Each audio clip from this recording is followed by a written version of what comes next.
আমার বাচ্চারা যে মত পথের উপরে ছিল, আমি জঙ্গলে চলে যাবো একটা বকরির বাচ্চা নিয়ে, ওই বকরির দুধ দহন করবো, ওইভাবেই গরম দুধ খেয়ে ফেলবো, আর কোনো কিচ্ছু আমার লাগবে না, আর আমি শুধু আল্লাহর ইবাদত বন্দেগী আমি যতটুকু জানি আমি ততটুকুই করব।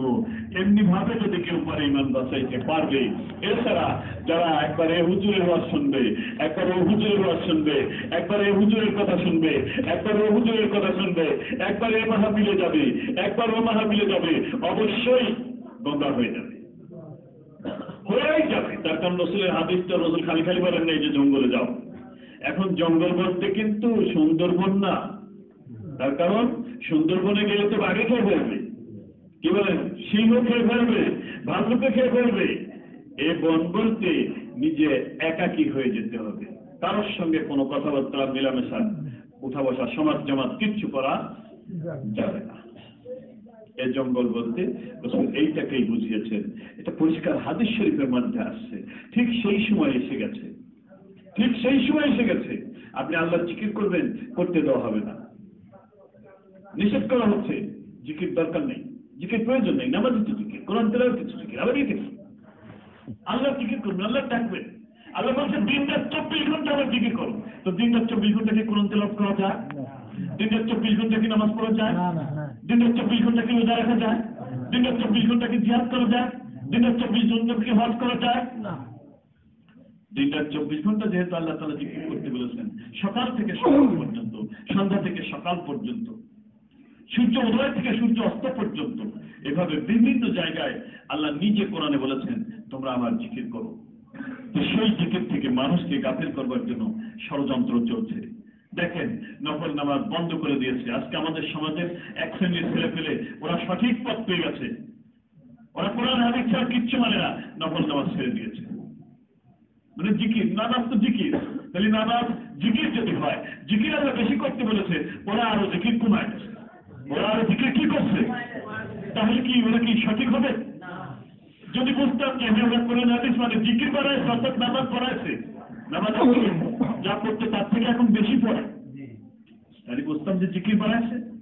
দাঁত ছাটকা খরচ বেশি করে, তাহলে বুঝতাম জিকির বাড়াইছে। নফল রোজা বেশি করে, তাহলে বুঝতাম জিকির বাড়াইছে। কইগুলা তো জিকির বাড়ায় নেন। তার কারণ কোরআনে আল্লাহ তাআলা নিজে বলছেন ইয়া আইয়ুহাল্লাযীনা আমানুযকুরুল্লাহা যিকরান কাসীরা, তোমরা জিকির বেশি করো। সেটা তুমি নামাজ যদি ধরতে, নামাজ বেশি করো। এই জিকিরটা যদি তুমি কোরআন তেলাওয়াত করো, তাহলে কোরআন তেলাওয়াত বেশি করো। এই জিকির দ্বারা তুমি যদি রোজা বোঝাতে করো, তাহলে রোজা বেশি করো। এই জিকির দ্বারা যদি তুমি হজ বোঝাও, তাহলে হজ বেশি করো। আল্লাহ যে বেশি করে জিকির করতে বলছেন, এই জিকির দ্বারা তুমি কোনটা বোঝাবো, যেটা বোঝাবো সেটাই তুমি বেশি করো। তা তো তুমি করো না, কি বলেন, করে নাকি? বরং এরা আরো নামাজ কমায় দিয়েছে, নফল নামাজ পড়ে না, সুন্নত নামাজ পড়ে না, টুপি মাথায় দেয় না, কি বলেন, জুব্বা পড়ে না, এভাবে নফল রোজা রাখে না। এভাবে আস্তে আস্তে সবে বরাতের রোজা রাখবেন, তাও ফতোয়াবাজি করবে, সবে মেরাজের রোজা রাখবেন, তাও ফতোয়াবাজি করবে। আরে নফল রোজা আমি যেদিন খুশি সেদিন থাকবো, আমি যেদিন খুশি সেদিন থাকবো। আমার কাছে যে দিনটা পবিত্র মনে হয়, আমার কাছে যে দিনটা বরকতপূর্ণ মনে হয়, আমার কাছে যে দিনটা ভালো মনে হয়, আমি সেই দিনই থাকবো। নফল রোজা তো সেই দিনই থাকা যাবে। আমি তো এটা সুন্দর করি নাই যে রসুল এটা করছে আমি করি, কি বলেন, সাহাবায়ে করছে আমি করি, আমি তো সুন্দর করিনি। তার কারণ আল্লাহ জিকিরকে বাড়াইতে বলছেন, ইয়া আইয়ুহাল্লাযীনা আমানুযকুরুল্লাহা যিকরান কাসীরা ওয়াসাব্বিহুহু বুকরাতাও ওয়া আসীলা। অনেক জায়গায় আল্লাহ বলেছেন জিকির বেশি বেশি করে করো, জিকির। তাহলে তুমি যদি বলো যে এই হুকুর হুকুর দল ধরে এটা না নামাজ হলো জিকির, তাহলে নামাজ বেশি পড়ো, বেশি তো পড়তেছো না। নফল নামাজ কয়েক তো পড়ো, কয়েক রাকাত নফল নামাজ পড়ো। এরা মূলত ইবলিসের ভাই, এরা ইবলিসের খলিফা।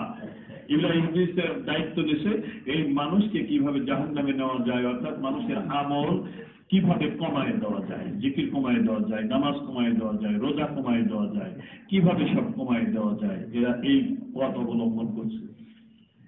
এই পথ অবলম্বন করতে গিয়ে হাদিস চুরি করছে। ঠিক সেই মুহূর্তে আল্লাহ তাআলা এই খোকসা, পাংশা, কুমারখালী, কোথায় শেখপাড়া থেকেও লোক এসেছে, কোথায় সুবর্ণখোলা সেখান থেকেও লোক এসেছে, পাংশা, এরকম অনেক দূর দূরান্ত থেকে লোক এসেছে। আল্লাহ তাআলা এনেছে। এই যে এলাকা বললাম, এই এলাকার ভিতরে লক্ষ লক্ষ লোক না, এই লক্ষ লক্ষ লোকের মধ্যে আল্লাহ তাআলা আমাদের এই 500-700 লোককে যে পছন্দ করেছেন, ভালোবেসেছেন, এখানে এনেছেন, এজন্য আমরা কি আনন্দিত, গর্বিত? কি বলেন? এই জন্য আসুন আমরা একটু আল্লাহর শুকরিয়া আদায় করে সকলে বলি আলহামদুলিল্লাহ। দেখুন আমরা এখানে আসছি কেন, আমরা এখানে কেন আসছি? হ্যাঁ, আল্লাহর নৈকট্য হাসিল করবার জন্য। কেন? আল্লাহ নৈকট্য। নৈকট্য মানে কি? আল্লাহ কাছাকাছি যেতে চাই। কোন দিক দিয়ে? আল্লাহ যে আসে আসে, আমরা আল্লাহর আশের কাছে যাবো না আল্লাহ আমাদের কাছে আসবে? এই দিক দিয়ে নিকটে হবো। আল্লাহর রহমত, আল্লাহর দয়া, আল্লাহর ক্ষমা, এইগুলি আমাদের নিকটতম হবে। কি বলেন? আল্লাহর সঙ্গে সম্পর্কটা নিকটতম হবে। কি বলেন? একজন দিনী ভাই তার ছেলের সঙ্গে যদি আমার মেয়ের বিয়ে হয়, তাহলে সম্পর্কটা আরো নিকট হলো না? এভাবে বিভিন্ন পন্থায় সম্পর্ক নিকটতম করা। একজন দিনী ভাই, আমি প্রত্যেক দিন তার কাছে যাই, সে প্রত্যেক দিন আমার কাছে আসে। এই যাওয়া আসাতে আগের যে সম্পর্ক ছিল, এখনকার সম্পর্ক আরো একটু বেশি হয়েছে না? এরকম বিভিন্ন পন্থায় সম্পর্ক বেশি তৈরি করা। তাই আল্লাহ রাসূল বলেছেন, হযরত আব্দুল্লাহ ইবনে উমর হাদিসটা বর্ণনা করেছেন। আব্দুল্লাহ ইবনে উমর, যে তোমরা, আল্লাহ রাসূল বলেছেন যে তোমরা অধিক পরিমাণে নফল বন্দেগী দ্বারা আল্লাহর নৈকট্য হাসিল করো। এটা কার কথা? রাসূলের কথা। কার কথা? কি করতে হবে আল্লাহর নৈকট্য হাসিল করার জন্য? অধিক পরিমাণে। আর ওরা যে নফল নামাজ একটা ছাই দিল, ওরা যে নফল নামাজ একটা ছাই দিল, ওদের তো দেখে আর শোনা যাবে? নফল পড়ে না, সুন্নত পড়ে না। কি বলেন? দেখবেন ফরজ নামাজ পড়িয়ে দূরি একখানে যায়, দুয়ারে কি যিনি করে মনতেছে, বাবার বাবার দরবেশ। হ্যাঁ, ওই ইবলিস যেমন বিশাল বড় তসবিহ নিয়ে আসে, গোলে ঠকাস ঠকাস করে ফেলে মানুষকে ধোঁকা দেওয়ার জন্য। বিরাট টুপি, দাড়ি, জোব্বা, পাগড়ি বাজিয়ে তসবিহ নিয়ে ঠকাস ঠকাস করে গোলে ইবলিস। কি বলেন? ঠিক তাই ফরজ নামাজ পড়ি, একটারে তফাত একটু দূরে সরে যায়, এক কোনায় যায়, দেখবেন যে দুয়ারে পর বলতেছে, দুয়ারে বলতেছে। ও যে কি পড়তেছে তার মানেও জানে না। ও যে কি পড়তেছে ও তার মানেও জানে না। মানে আল্লাহর কাছে কি চাচ্ছে ওই দোয়া, তারা ও নিজেই ওর মানে জানে না। কি বলেন? জানেন? আপনারা যে পড়েন আল্লাহুম্মা আজিন্না মিনান নার, এর মানে কি সকলেই জানেন? সকলেই কিন্তু জানেন না। কি বলেন? জানেন? হুজুর পড়তে বলছে, আমরা পড়ি, কিন্তু কেউ কেউ আমরা জানি। এবারে যে বইটা বের হয়েছে, এই বইতে কিন্তু এই মানে দেওয়া আছে, বইতে মানে দেওয়া আছে। এই জন্য বলছি যে বইটা প্রত্যেকেরই দরকার। এই মানেটাও প্রত্যেকে জানতে হবে। আপনি হয়তো দোয়াটা জানেন, আল্লাহুম্মা আজিন্না মিনান নার, এটা জানেন। আল্লাহুম্মা ইন্না নাসআলুকা রিদাকা ওয়া জান্নাতুল ফিরদাউস, এটা জানেন, কিন্তু এর মানেটা হয়তো আপনি জানেন না। তো যখন মানেটা জানবেন, পড়বার সময় এই মানের দিকে খেয়াল করে যদি আপনি পড়েন, তখন আপনার ভিতরে একটা কাকুতি মিনতি ভাব আসবে। আল্লাহ আমাকে জান্নাতুল ফিরদাউস দাও, আল্লাহ আমাকে জান্নাতুল ফিরদাউস দাও, আল্লাহুম্মা ইন্না নাসআলুকা রিদাকা জান্নাতুল ফিরদাউস, আল্লাহ আমাকে জান্নাতুল ফিরদাউস, আমাদেরকে জান্নাতুল ফিরদাউস দাও। আল্লাহুম্মা ইন্নী আসআলুকা, এটা হলো আল্লাহ আমাকে, রিদাকা জান্নাতুল ফিরদাউস, আমাকে জান্নাতুল ফিরদাউস দাও। আর আল্লাহুম্মা ইন্না নাসআলুকা, আল্লাহ আমাদেরকে। এই জন্য বইতে আমাদের লেখা আছে, খালি আমার জন্য চাইবো না, আমার বাপ মা ভাই বোন আত্মীয় স্বজন বন্ধু বান্ধব আমাদের সালেক ভাই সকলের জন্যই চাইবো। এই জন্য এখানে বহু বচন দেওয়া আছে। এরকম অনেক দোয়াই আছে যে দোয়াগুলি ওরা দেখবেন ঠকাস ঠকাস করে ওরা পড়িয়ে যাচ্ছে, কিন্তু ওর মানেই জানে না, ওর ভিতরে সেই দোয়ার তাসিরই নেই। যাই হোক, আমি যেটা বলতে চাচ্ছিলাম যে আমার রাসূল যেখানে বলেছেন যে নফল বন্দেগী দ্বারা আল্লাহর নৈকট্য হাসিল করো, আর ওরা নফল বন্দেগী ছেড়ে দিল, তাহলে ওরা কি রাসূলকে মানে? এই নফল বন্দেগী কোন পীরের কথা, কোন ওলির কথা, কোন সাহাবীর কথা, কার কথা? আমার রাসূলের কথা। আরেকটা হাদিস আসছে, আমার রাসূল বলছেন তোমরা নফল নামাজ দ্বারা ফরজ নামাজের ত্রুটি পূর্ণ করো এবং ফরজ নামাজের মান ইজ্জত বাড়িয়ে দাও। জোরে বলবেন না? তাহলে নফল নামাজ আপনি যত বেশি পড়বেন, আপনি ফরজ নামাজের যদি কোনো ভুল ত্রুটি থাকে আল্লাহ তাআলা ওই নফল দ্বারা সেই ভুল ত্রুটি পূর্ণ করবেন। এই কথাটা কে বলেছে? এখন ওই দরবেশ যদি মনে করবে আমার তো কোনো ভুলই হয় না, তো আমি নফল নামাজ পড়বো কেন? আমার তো কোনো ত্রুটিই হয় না, আমি কেন পড়বো? কিন্তু রাসূল খালি ত্রুটি না বলছেন, নামাজের ফরজ নামাজের মান শান বাড়াও, ত্রুটি পূর্ণ করো আর মান শান বাড়াও। যার নামাজে ভুল হবে, যার নামাজে ত্রুটি হবে, সে যদি নফল বেশি বেশি করে পড়ে তাহলে নামাজের ওই ত্রুটিগুলি আল্লাহ মাফ করে দেবেন, পূর্ণ করে দেবেন। আর যদি নামাজে কোনো ত্রুটি না থাকে, সে যদি নফল নামাজ বেশি পড়ে আল্লাহ তার ওই ফরজ নামাজের দাম আরো বাড়ায়। কি বুঝতে পারছেন? তাহলে আল্লাহ রাসূল নফল পড়ার জন্য আমাদেরকে উদ্বুদ্ধ করলেন, বুখারী শরীফের হাদিস, আর ওরা নফল নামাজ ছেড়ে দিল, তাহলে ওরাই সঠিক পথ। কি বলেন? অনুরূপ জিকির অধিক পরিমাণে করা, এটাও নফল বলতে গেলে। তার কারণ নামাজ তো সবসময় পড়া যায় না।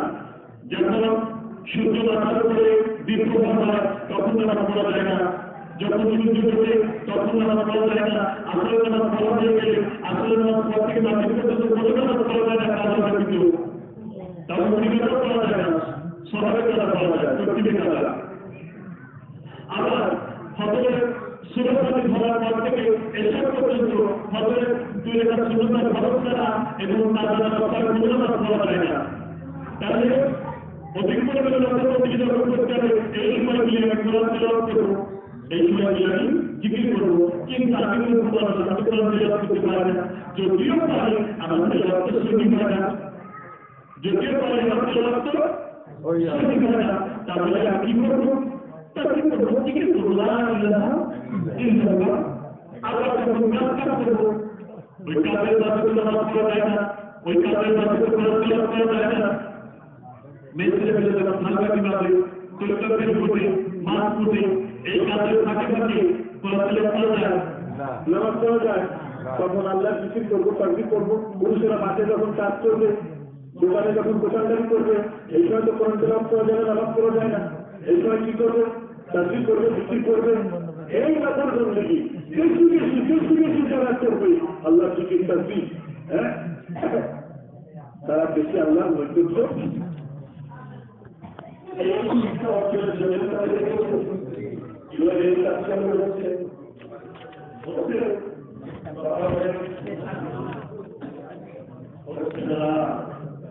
তারা করবো ইনশাআল্লাহ, করবো ইনশাআল্লাহ।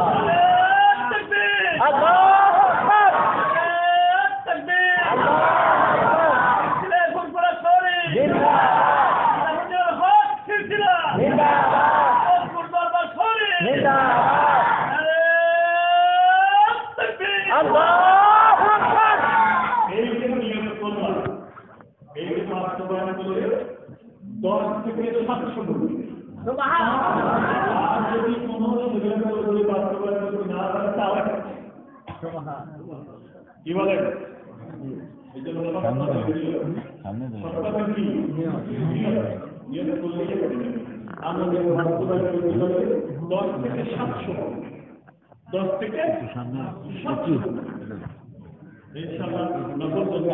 অধিক পরিমাণে করে আল্লাহর নৈকট্য আমরা হাসিল করবো। নফল নামাজ অধিক পরিমাণে আমরা আদায় করে আমাদের ফরজ নামাজগুলির ত্রুটি আমরা পূর্ণ করবো।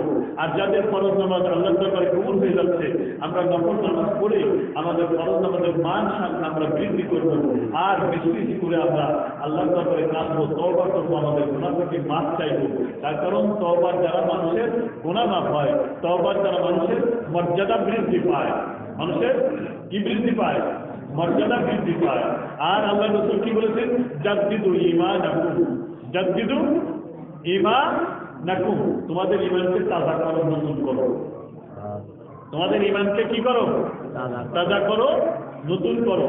সাহাবাগণ বললেন, কাইফা নুজাদ্দিদু ঈমানানা, কিভাবে আমাদের ঈমান আমরা নতুন করব, তাজা করব, নবায়ন করব কিভাবে? রাসূল সাল্লাল্লাহু আলাইহি ওয়াসাল্লাম বললেন, আকসিরু কালমা লা ইলাহা ইল্লাল্লাহ, আমরা যে লা ইলাহা ইল্লাল্লাহ জিকির আজকে শেষে যেটা করলাম তসবিহ, এটা তালিমের জন্য এত জোরে করলাম, কিন্তু এত জোরে আমাদের সিলসিলা জিকির করার কথা না। এটা শুধু তালিম দেওয়ার জন্য, এটা চিৎকার। আর আমরা এতদিন যা করতাম এটা কাজ দিয়ে, এটাও আমরা করতে পারবো কখন? যখন দেখবো যে আমার বাড়ির আশেপাশে চিৎকার করে গান বাজনা হইগুলো হচ্ছে, তখন আমি এরকম চিৎকার করে কলবার জিকির করতে পারবো না। ওই শব্দটা আমার কানে না, ওজোর ছাড়া এটা আমরা করতে পারবো না। আবার কোনো ঘুমন্ত ব্যক্তির ঘুমের বিঘ্ন ঘটবে, কোনো অসুস্থ ব্যক্তির বিঘ্ন ঘটবে, এ সময় আমরা কখনো জোরে জিকির করতে পারবো না, করবো না।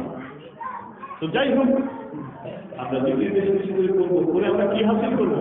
দেখেন, হযরত ইমামে আজম ইমাম আবু হানিফা রাহমাতুল্লাহ, এই কথাটা আমি এর আগেও একবার আপনাদের বলেছি। 9 লক্ষ হাদিসের হাফেজ ছিলেন, তাহলে কত বড় জ্ঞানী ছিলেন? সিয়াসাতকার কিতাবে মোট কতটি হাদিস আছে তাকে আপনারা জানেন? 10,000-এর বেশি না, 10,000-এর বেশি না সিয়াসাতকার ভিতরে। তাকরার হাদিস মিলে অনেক আছে, কারণ একই হাদিস বুখারী, মুসলিম, তিরমিজি, আবু দাউদ, নাসাই, ইবনে মাজাহ সব কিতাবেই আছে। এইরকম এই তাকরার হাদিসগুলি বাদ যদি দেওয়া যায়, এই সিয়াসাতকার কিতাব থেকে মানে শুধু একটা করেই নেওয়া হবে, এরকম যদি নেওয়া হয় তো 10,000-এর বেশি হবে না। এই সিয়াসাতটাও যদি কারোর মুখস্থ থাকে বর্তমান সময়ে, সে 10,000 হাদিসের হাফেজ। কত হাদিসের হাফেজ? 10,000 হাদিসের হাফেজ। আর ইমাম আবু হানিফা কত হাদিসের হাফেজ ছিলেন? 9 লক্ষ। তাহলে কত বড় আলেম ছিলেন? শুধু তাই নয়, আমার আল্লাহ তাআলা নিজে বলেছেন ইমাম আবু হানিফার ইলমের কথা। আমার আল্লাহ তাআলা নিজে বলেছেন, এটা অনেকবার বলছি, তাও আজ একটু নবায়ন করি। ফাইন তাতাওয়াল্লাউ ইয়াস্তাবদিল কওমান গায়রাকুম সুম্মা লা ইয়াকুনু আমসালাকুম। ফাইন তাতাওয়াল্লাউ ইয়াস্তাবদিল, ফাইন তাতাওয়াল্লাউ, তোমরা যদি এভাবে অবাধ্য হও, পাশ কাটিয়ে চলো, অবাধ্য হও, ইয়াস্তাবদিল কওমান গায়রাকুম, অন্য একটা জাতিকে আমি প্রতিষ্ঠিত করবো, অন্য একটা জাতিকে আমি প্রতিষ্ঠিত করবো। অতঃপর তারা তোমাদের মতো অবাধ্য হবে না। রাসূল যখন এই কথা বললেন, তখন সাহাবীদের মনে একটা প্রশ্ন থেকে গেল, সর্বনাশ, আমরা যদি অবাধ্য করি, আমাদের পরিবর্তে অন্য একটা জাতিকে প্রতিষ্ঠিত করবো, তারা আমাদের মতো হবে না, তাহলে সেই জাতি কারা? এ প্রশ্ন হয় না? কি বলে? ঠিক এইরকম কোরআন বাংলা তর্জমা সহকারে অধ্যয়ন করছিলেন অনর্থকবি,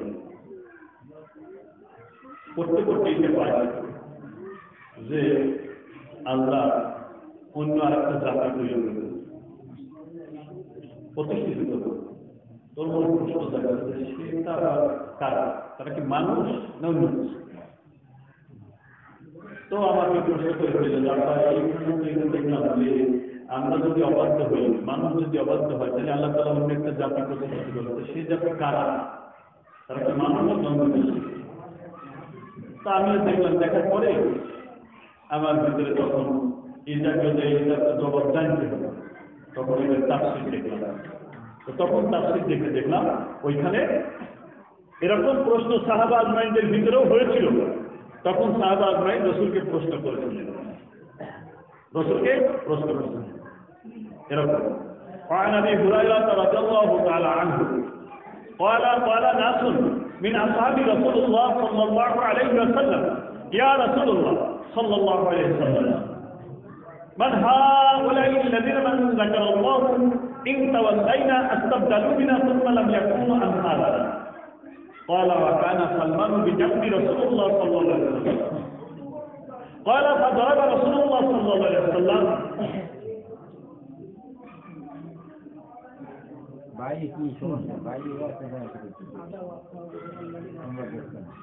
فقال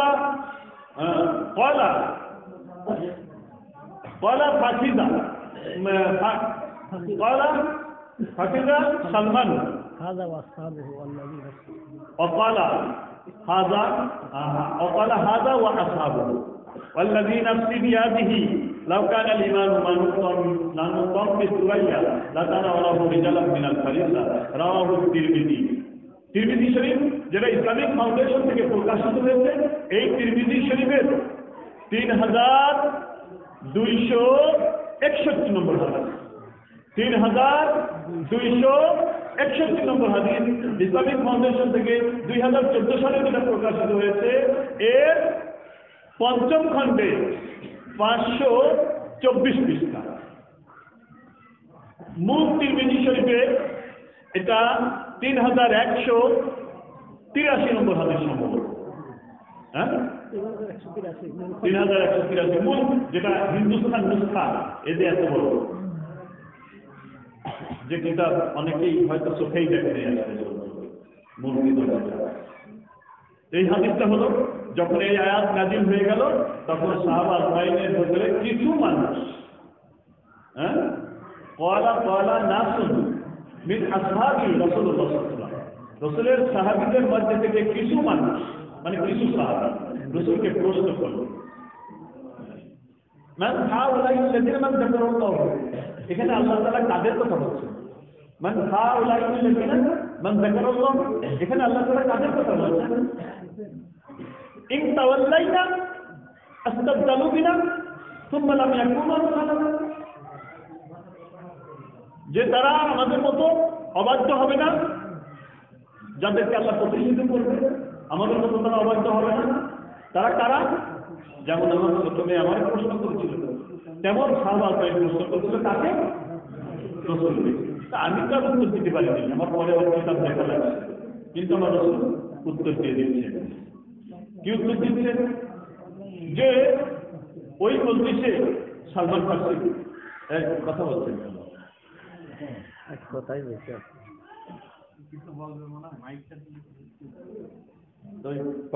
মাইক্রোফোনটা দাও।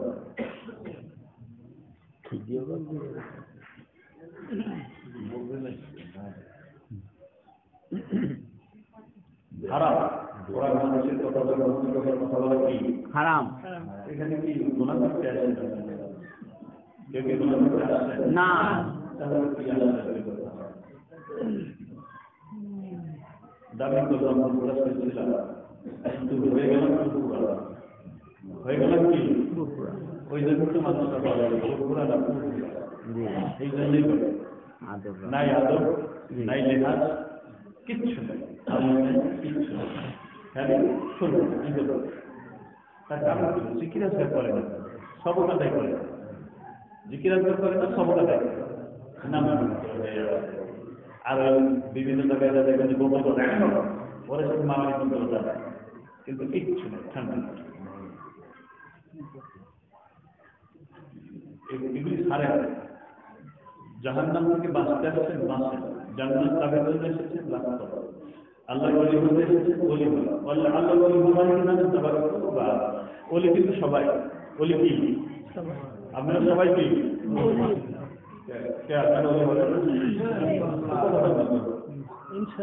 আপনারা সবাই কি? ওলি মানে কি জানেন তো? বন্ধু। আপনারা সকলে আল্লাহ বন্ধু না? আল্লাহ যদি মাইনি নাও নেয়, কিন্তু আমরা আল্লাহ বন্ধু। কিন্তু আল্লাহ মানিয়ে নেওয়ার জন্য কিছু কাজ আমাদের করতে হবে। আমরা আল্লাহর বন্ধু হতে যাচ্ছি, আমরা আল্লাহর বন্ধুই, কিন্তু বন্ধুত্বটা গাঢ় হয় না, গাঢ় করতে হবে। কিভাবে গাঢ় করতে হবে বলেন এবার? বলেন, তাড়াতাড়ি বলেন। খালি পড়ালেখা তো তোদের এখন কোশ্চেন বুঝতেছেন? আলহামদুলিল্লাহ, আলহামদুলিল্লাহ। নফলবন্দি বেশি করতে হবে। নফলবন্দি বেশি করলে বন্ধুত্ব গাঢ় হবে। কি হবে? বন্ধুত্ব গাঢ় হবে, মহব্বত বাড়বে। বুঝতে পারছেন? তো নফল বন্দির ভিতরে নফল নামাজ, নফল রোজা, জিকির আজকার, তাসবিহ তাহলিল, কোরআন তেলাওয়াত, এগুলি সবই নফল বন্দি। তবে আমার জন্য যেটা সহজ আমি সেটা করবো। কোরআন তেলাওয়াত করি ঠিকই, যদি অর্থ না বুঝি তাহলে কিন্তু তেলাওয়াতে দিলের কোনো পরিবর্তন আসে না, মহব্বত, আল্লাহর সাথে মহব্বত পয়দা হয় না। কিন্তু জিকির যদি করি, অর্থ বুঝে যদি ওই চর্চা করি, তাহলে কিন্তু মহব্বত পয়দা হয়। কি বলে? তো যাই হোক, রসুল বললেন ওই মজলিসে সালমান ফার্সি বসা ছিলেন। قال كان سلمان بجنب رسول الله صلى الله عليه وسلم قال وكان سلمان بجنب رسول الله صلى الله عليه وسلم। ওই মজলিসে সালমান ফার্সি উপস্থিত ছিলেন। রসুল কি করলেন? সালমান ফার্সি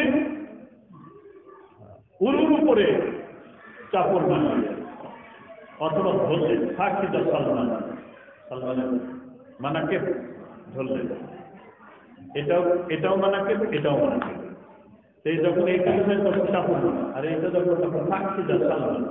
অকাল সোম্মা সোম্মা পালা হাজা বাসা, সোম্মা অকালা হাজা বাসা। তো সালমান ফার্সিকে ধরে রসুল বললেন এ এবং এর সঙ্গী, এ এবং এর সঙ্গী। আসহাব, আসহাব মানে কি? সঙ্গী। সাহাবার বহু বচন কি? আসহাব। রসুলের সঙ্গে যারা থাকতেন তারা রসুলের সাহাবী, সঙ্গী। আর যারা সালমান ফার্সির সঙ্গে থাকবে তারা সালমান ফার্সির সঙ্গী, সাহাবী। যারা আমার সঙ্গে থাকবেন তারা আমার সঙ্গী, সাহাবী। এরকম যে যার সঙ্গে থাকবেন সেটা সঙ্গী, সাহাবী। তাহলে রসুল কি বললেন? সালমান ফার্সি এবং তার সাহাবা, তার সঙ্গী। এবং রসুল আরো বললেন সেই সত্তার কসম দিয়ে বলছি যার কুদরতি মুঠায় আমার প্রাণ, সে কে? আল্লাহ। ঈমান যদি সপ্তর্ষি মণ্ডলে চলে যায়, পারস্যবাসীর কিছু লোকেরা সেখান থেকেও নামিয়ে আসতে, তাহলে সেই পারস্যবাসীর লোকেদের এলেমের পরিচয় সরাসরি কে দিল? আল্লাহ। আল্লাহ আল্লাহ দিল। কোথায়? হ্যাঁ, সূরা মুহাম্মাদের 38 নম্বর আয়াতে। আর সেইটা আমাদেরকে বুঝাই দিলেন পরে কে? আল্লাহ রাসূল। কি বললেন? যে আল্লাহর কসম করে বলছি, আমি আল্লাহর শপথ করে আমি বলছি যে এই পারস্যের ভিতরে এমন কিছু যোগ্য আলেম পয়দা হবে, ঈমান যদি আল্লাহ সপ্তর্ষি মণ্ডলে তুলে নিয়ে যায় সেখান থেকেও তারা নামিয়ে আনতে পারবে। এখন আল্লাহ বললেন কি? তোমাদের পরিবর্তে অন্য জাতি তৈরি করো। এতটুকু বলে আল্লাহ শেষ করলেন। সে জাতি কারা, সে জাতি কোথায়, কে, এটা আল্লাহ কিছুই বলেন। এইবার সাহাবা আজমাইন রসুলের কাছে যখন জিজ্ঞাসা করলেন, এইবার রসুল আরেকটু বিশ্লেষণ করলেন। ওই জাতি কোন জাতি সেটা এতটুকুই বলে দিলেন, কিন্তু কে তার নাম বললেন না। কিন্তু কে তার নাম বললেন না। ওই জাতি কোন জাতি? পারস্য। কোন জাতি? পারস্য জাতির মধ্যে আবার যারা সালমান ফার্সির বংশ, সঙ্গী সাথী বা জাতি, সঙ্গী সাথী বা জাতি। যেহেতু এখানে আসহাব বলা হয়েছে, আসহাবু, হাজা ওয়া আসহাবু, এ এবং এর সঙ্গী। এখন রসুল এতটুকুই বললেন সালমান ফার্সি এবং সালমান ফার্সির সঙ্গী। এইবার পৃথিবীর বড় বড় আলেম জালালউদ্দিন সুয়ুতী, ইমাম বকরি, তারপরে হলো আপনার ইমাম তাবারানি, তারপরে হলো মুফতি শফি, তারপরে হলেন আল্লামা কাজী সুনাউল্লাহ পানিপথী। এরকম বড় বড় আলেম যারা হাদিস বা তাফসীরবিদ, ওনারা এইবার চিন্তা করলেন যে সালমান ফার্সির জাতির মধ্যে এমন যোগ্য আলেম কে ছিল যার কথা রসুলের হাদিসে আমরা পাই। এবার ওনারা পর্যালোচনা করে দেখলেন, ওনারা ইতিহাস খুঁজে দেখলেন যে সালমান ফার্সির সঙ্গীদের মধ্যে বড় আলেম দুইজন ছিল। একজন ছিল ইমামে আজম ইমাম আবু হানিফা রাহমাতুল্লাহ আলাইহি, আর একজন ছিলেন মুজাদ্দিদ আল-ফিসানি রাহমাতুল্লাহ আলাইহি। এই একই ইসের মধ্যে মুজাদ্দিদ আল-ফিসানি দুইজন। ইমামে আবু হানিফা শরীয়ত আর মুজাদ্দিদ আল-ফিসানি মাযহাব। এই একই আয়াত, একই হাদিস, শরীয়ত মারিফতের দুইজন লিডার প্রকাশ আমাদের সামনে হয়ে গেছে। আল্লাহ এবং আল্লাহ রসুলের ভবিষ্যৎবাণীকে বিশ্লেষণ করে, পর্যালোচনা করে ইতিহাস বেত্তাগণ ইতিহাস দেখে তারা সালমান ফার্সির জাতির মধ্যে, সালমান ফার্সির সঙ্গীতের মধ্যে তারা চিন্তা করে গবেষণা করে ইতিহাসের ভিতরে দুইজন আলেমের পরিচয় পেয়ে গেলেন। এই দুইজনের থেকে বড় আলেম সালমান ফার্সির অনুসারীদের মধ্যে, সালমান ফার্সির জাতির মধ্যে এই দুইজনের থেকে বড় আলেম আর কেউই ছিল না। আপনি যদি অস্বীকার করেন তাহলে একজন আলেমের নাম বলেন যে এই দুইজন থেকে বড় আলেম ছিল সে। আর এরপরে কি আর অবকাশ আছে যে ইমাম আবু হানিফা এবং মুজাদ্দিদ আল-সানিকে মানি না? যদি বলেন মানি না, আল্লাহ রাসূল যে বিশ্লেষণ দিয়ে গেলেন এই বিশ্লেষণ অনুযায়ী আপনি তাহলে সেই জাতির মধ্যে যে যোগ্যতম আলেম তৈরি হবে যারা ইমান এলেন সপ্তর্ষি মণ্ডল থেকে নামায় আনবে তাদের নাম বলেন, এদের এমনিতে তাদের নাম বলেন।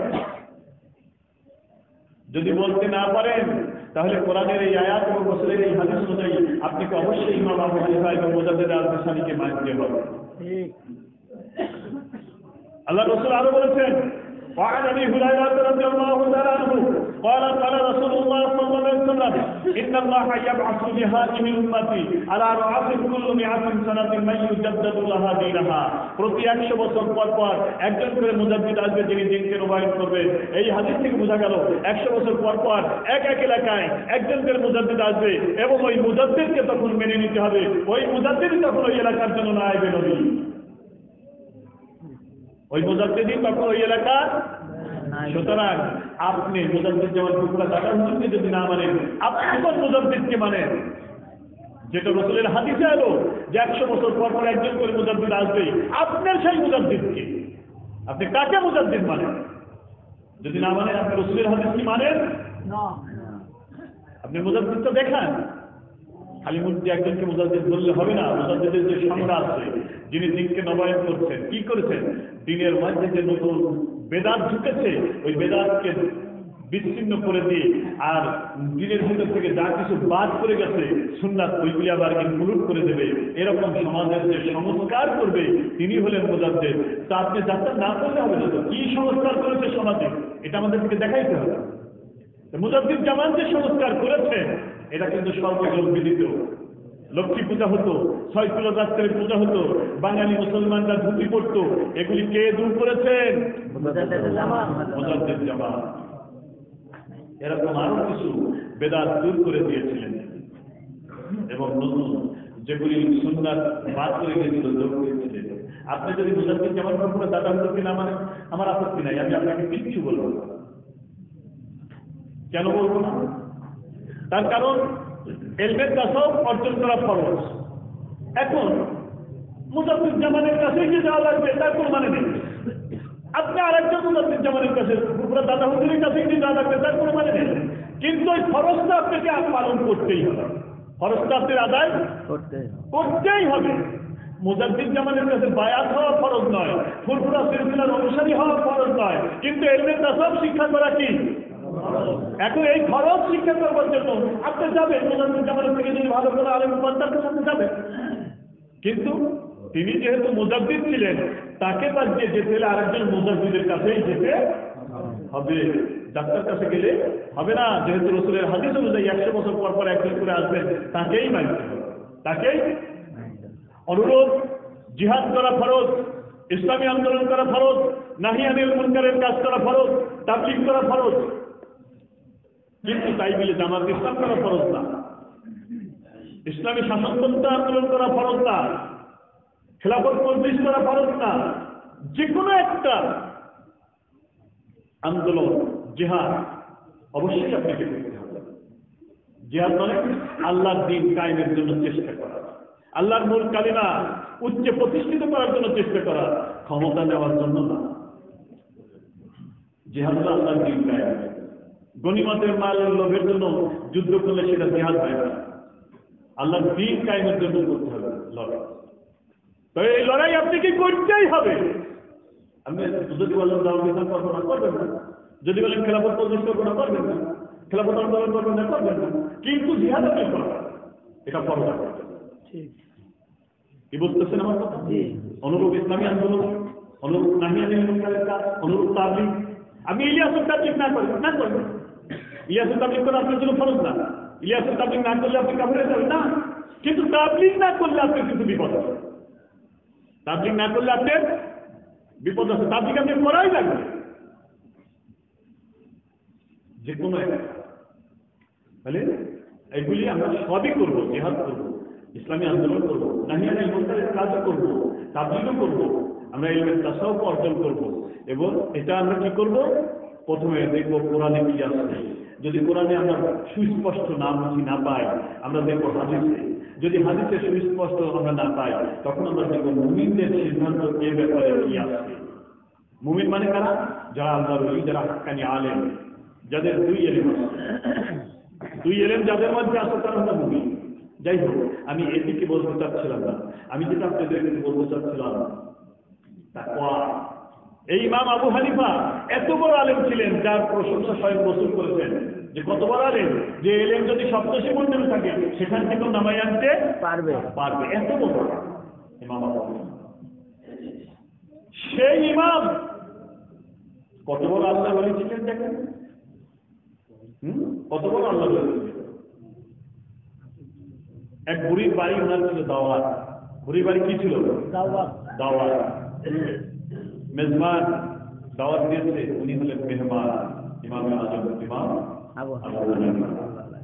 দাওয়াত খেতে গিয়ে দেখেন যে বুড়ি তখনও রান্না করছে।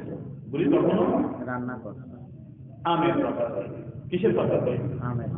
তো উনি আশেপাশে ঘুরে ঘুরে দেখতেছেন যে আমের গাছ কই। দেখো বুড়ির আঙিনায় কোনো আমের গাছ নাই। বুড়ি না, তোমার আঙিনায় কোনো আমের গাছ নাই, তো তুমি আমের কথায় কোথায় পেলে যে আমের কথায় তুমি রান্না করতেছো? বাবা ওই যে ওই অমুকের বাগান থেকে কুড়াই নিয়েছে, তো ওনার কাছে কি তুমি এজাজত নিয়েছো মা? কয় না, বলি মা আমি অন্যের বাগানের আমের পাতা তার অনুমতি ছাড়া তুমি কুড়াই নিয়ে এসে রান্না করেছো, ওখানে খাওয়া আমার জন্য যায় নয়। কি বুঝছেন? আমের শুকনো আমের পাতা গাছের গোড়ায় পরিবারকে পড়িয়ে মাটি হয়ে যাবে, সেটাও তার কাছ থেকে অনুমতি না নিয়ে যদি কেউ নিয়েছে খাবার রান্না করে, ওই খাবার খাওয়া যাবে। দাওয়াত তার কিন্তু বসা। আবার যদি কেউ না খায় তার বা কি বলে তার কি পানি করাই করে সকল মিলিয়ে বিশাল বড় হতো না। হ্যাঁ কি বলে প্যানিক করে না সকল মিলে করে? টুপিদারি আলাদাও প্যানিক করে, ফাঁসের খুঁজালা তো করে। টুপিদারি আলাদা, কিছু কিছু হুজুরাও প্যানিক করে না, অত বড় হুজুর হতে পারি না। কি বলে হ্যাঁ, আপনি যে ইমামে অনুকরণ করেন, আপনার ইমাম আপনাকে কি শিক্ষা দিল? খালি তাই নয় বাজার, ওই বুড়ি যখন শুনলেন ইমামে আজম ইমাম আবু হানিফা আমি গাছের পাতা অন্যের গাছের পাতা কুড়ায় নিয়ে এসে ভাত রান্না করছি, ইমাম খাবে না, মনের দুঃখে ক্ষোভে ও চিন্তা করলে এবার আমিও খাবো। ওই ভাত নিয়ে যে নদীতে ফেলে দিয়েছে।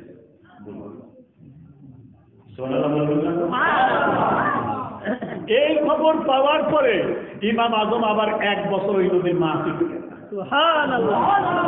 তার কারণ ওই ভাত খাইছে মাছ, ওই নদীর মাছ। একটু চিন্তা করেন মানে, এই জন্যই কিন্তু এখানে এসেছেন নিজের ভিতরে এই জিনিসটা পয়দা করার জন্য, যে ভাত দেখলেই লোভ হলে আর বসে গেলাম, দোস্ত দেখলেই লোভ হলে আর বসে গেলাম, হ্যাঁ বসে গেলাম, তাকে করলাম না, পরের কাছে পাতা করে গেছি রান্না করছে কিনা। হ্যাঁ, এই যোগ্যতা এখানে অর্জন করতে হবে। এই যোগ্যতা এখানে অর্জন করার জন্য আমরা এখানে এসেছি।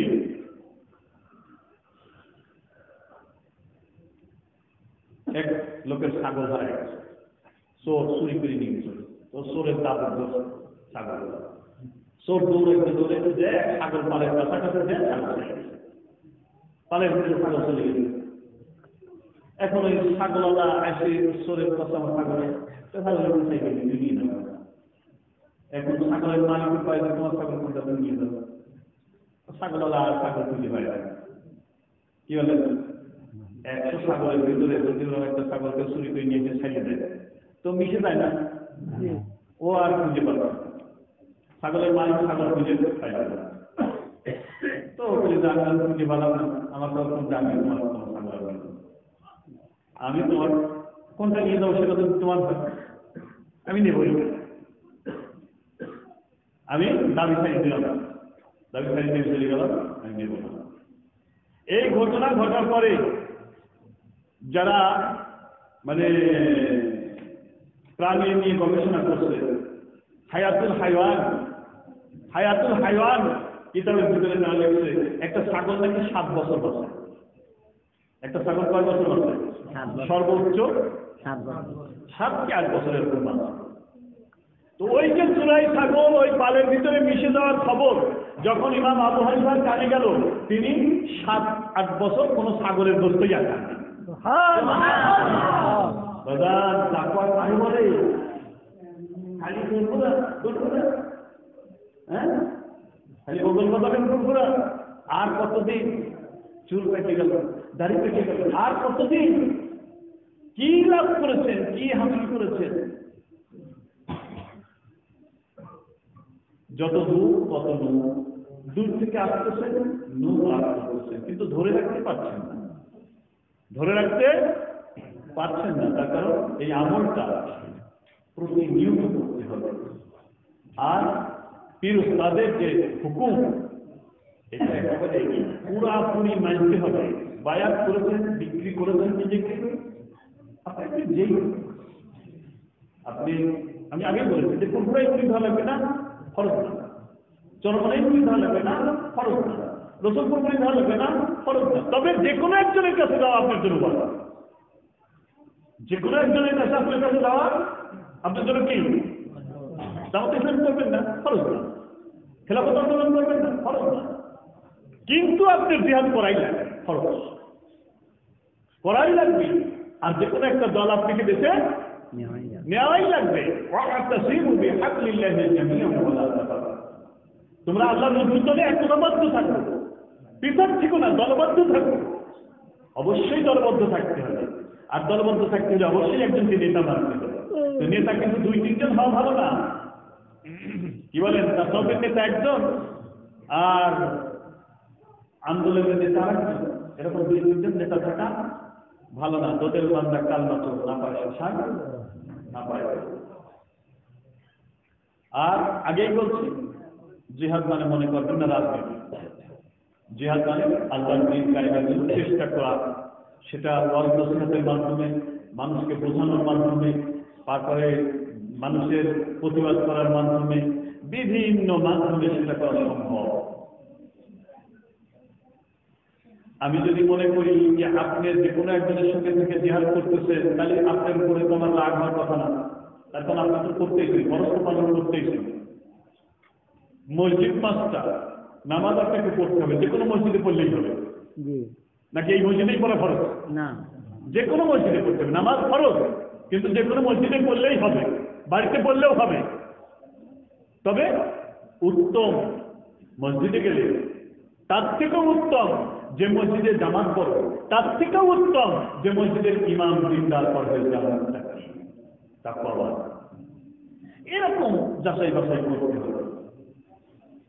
তো যাই হোক, আল্লাহ তাআলা আমাদের সকলকে এই ইমাম আজম ইমাম আমাদের তাকওয়া অর্জন করার তৌফিক দান করুন। সকলকে আল্লাহুম্মা আমিন।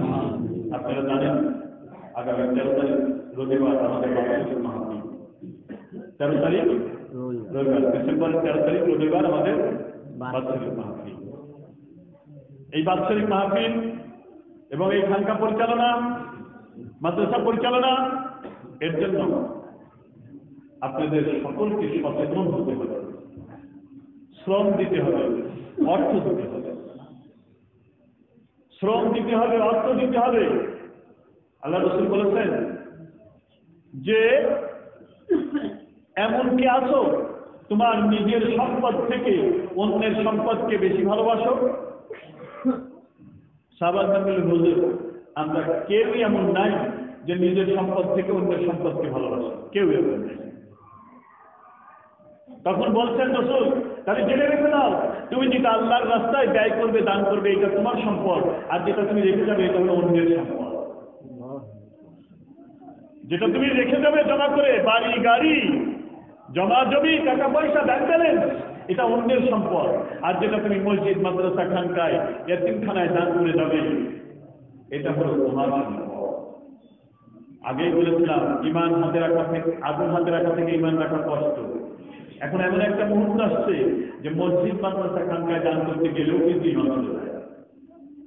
তার কারণ কোন মাদ্রাসা যদি বদ আকীদার উপরে প্রতিষ্ঠিত হয়, আর আপনি যদি ওই মাদ্রাসার সাহায্য সহযোগিতা করেন, ইমান থাকবে না। কোন মসজিদ যদি অন্য মসজিদের প্রতি সাধনের জন্য রেশারেশি করে, হিংসাহিংসি করে, দলাদলি পাটাপাটি করে, রাজনৈতিক কারণে বিভিন্ন কারণে যদি দলাদলি পাটাপাটি করে তৈরি হয়, সেখানে যদি আপনি সাহায্য করবেন, হবে না? দান করতে হলেও কিন্তু ওই যে বললাম আগুন হাতে রাখার থেকে ইমান রাখা কষ্ট। তার মানে যে কাজই এখন করেন প্রত্যেকটা কাজে কিন্তু এখন সঠিকভাবে করা খুবই কষ্ট। নামাজ পড়বেন, নামাজও তাই। আলী আকবর হুজুর বলেছিলেন জামাত আগে না নামাজ আগে। এমন ইমাম আছে যে ইমামের পিছনে যার আকীদা বদ আকীদা, তার পিছনে নামাজ পড়লে তো নামাজ হবে না, জামাতে তো গেলেন, জামাতের শর্ত হলে নামাজ দিতে হলে না, বদ আকীদার ইমামের পিছনে। যাই হোক, এই জন্য আল্লাহ রাসূল বলছেন যারা দাতা আল্লাহ তাআলা তারা নিকটবর্তী, অর্থাৎ আল্লাহ বলি হওয়ার জন্য এটাও একটা বেশি বেশি দান করা। বেশি বেশি কি করা? দান করলে গুনাহ মাফ হয়, দান করলে সম্পদ বৃদ্ধি পায়, দান করলে আল্লাহর নৈকট্য হাসিল হয়। বিশেষ করে আল্লাহ নবী মহিলাদেরকে বলতেন তোমরা প্রতি মাসে এক নির্দিষ্ট কয়টা দিন নামাজ পড়তে পারো না, রোজা রাখতে পারো না, পুরুষদের তুলনায় তোমাদের ঘাটতি হয়ে যায়, এই জন্য তোমরা বেশি বেশি করে দান করবে। আর আপনারা যারা পুরুষ আছেন আপনাদের বাড়ির মহিলাদেরকে এই জন্য বেশি বেশি দান করার এজাজত আপনারা পেয়ে রাখবেন। এমনি ভাবে দান সৎকার খয়রাত আমাদের করতে হবে, এমনি ভাবে আমার তাবলীগের কাজ আমাদের করতে হবে। এই হক সিলসিলার হক মাহফিলে আসবার জন্য মানুষকে দাওয়াত দিতে হবে। তো 13 তারিখের যে মাহফিল, আপনারা প্রত্যেকেই কমসে কম 50 জনকে দাওয়াত দেবেন ইনশাআল্লাহ। প্রত্যেকেই চিনা অচেনা 50 জনকে আপনারা দাওয়াত দেবেন। তাই বলে এই নিজেদের ভিতরে আবার দিয়ে 50 মিলে যাচ্ছে, কি বলে? আর আপনার এলাকার মসজিদের ইমাম সাহেবরা যদি আপনাদের মত কথায় হয়, তাকে যদি একটু জমাদ্দিন বলাই দিতে পারেন, আমাদের মাহফিল হতে পারে, ওই জমাদ্দিন একটু বলাই দেবেন। যেহেতু মাইকিং পোস্টারিং করা যাবে না, সেহেতু আপনারা এটা একটু এভাবে মৌখিকভাবে প্রচার করে দেবেন। সকলে এই কাজটা করবেন। আর মাহফিল ইন্তজামের জন্য শ্রম দেবেন, অর্থ দেবেন, বুদ্ধি দেবেন, মেধা দেবেন, সাহায্য সহযোগিতা করবেন। নিজের মনে করবেন না আমার কার্ড দিল না, আমার কার্ড দিল না, আমার পদ দিল না, আমি আর পাবো না, এতদিন ধরে দিয়ে কি বললাম, কার্ড পাওয়ার লোক বললাম না, কি বলেন? যদি আপনি কার্ড না পান, দোষটা নিজের উপরে দিয়ে দেয়। তার কারণ আমার আল্লাহ আমার কোনো কাজের উপরে অপছন্দ করে ফেলেছে, সুতরাং আমাকেই সংশোধন হতে হবে, আমাকে সংশোধন। সুতরাং আমি উপযাচক হয়েই কাজে লেগে গিয়ে আমার ভুল ত্রুটি আমি শুধরাই দেব। তদুপরি আপনাদেরকে বলাই যাবে, আমাদের এখানে ওরকম দায়িত্ব তো দেওয়া হয় না, এখানে দায়িত্ব চেয়ে নিতে হবে যে হুজুর আমি অমুক কাজ করবো, আমাকে কাজ দেবো, আমি অমুক কাজ করবো, আমার দায়িত্ব দেবো। কোথায় কোন কাজ বাকি আছে সেই জায়গায় আমাকে দেবে, কি বলে? এরকম আমরা প্রতিবাদ করে এর ভিতরে কি অভিমান করার কোনো সুযোগ আসছে না। ইসলামী জামাত থেকে আল্লাহর বন্ধুত্ব থেকে কেউ যদি সরে যায়, আল্লাহ সরে গিয়ে যদি মারা যায়, তার জাহিলি হবে। আল্লাহর বন্ধু ছেড়ে দিয়ে যাওয়া যাবে না। হাদিসে আসছে রাসূল বলছেন যে বকরির পাল থেকে যে বকরিটা দলছুট হয়ে দূরে দূরে যায়, নেকড়ে বাঘ ওই বকরিটা ধরতে যেমন সহজ হয়, তেমন দল থেকে যে মুসলমান পৃথক হয়ে থাকে ওই মুসলমানকে শয়তান ধরতেও তেমন সহজ হয়। কোনো না কোনো একটা হক দল হক জামাতে আপনাকে থাকতেই হবে, এটাও আপনার জন্য খরচ। ওয়াতাসিমু বিহাবলিল্লাহি জামিআন ওয়ালা তাফাররাকু। তা আমরা আল্লাহর রজ্জু ধরে মুজাদ্দিদ জামান রাহমাতুল্লাহ আলাইহির দলে আমরা সকলেই আছি ইনশাআল্লাহ। একজন আপনারা নাম রাখতে পারেন, তবে আমরা অধিকাংশই এখানে সেই অনুসারী মুজাদ্দিদ জামান রাহমাতুল্লাহ আলাইহি। তো যাই হোক, আল্লাহ তাআলা আমাদের সকলকে যা কিছু শুনলাম বললাম আমার করবার তৌফিক দান করুন সকলকে। আল্লাহুম্মা আমিন। আমার কি ইল্লা বিল্লাহ। আসলে একটু দাঁড়িয়ে নিজেকে সালাম দেই।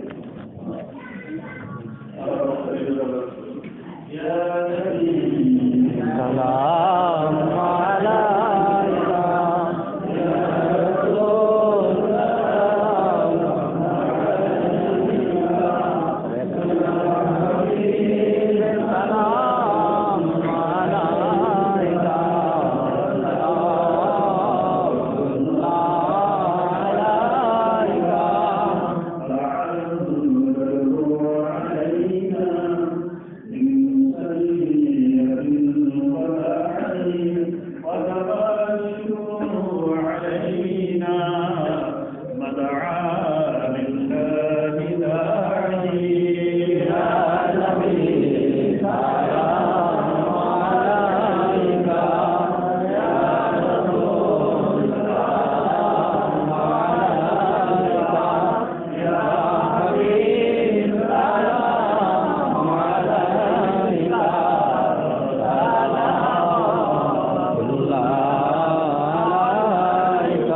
كتب الجار جميع خصاله صلوا عليه وآله سلموا يا قوم بل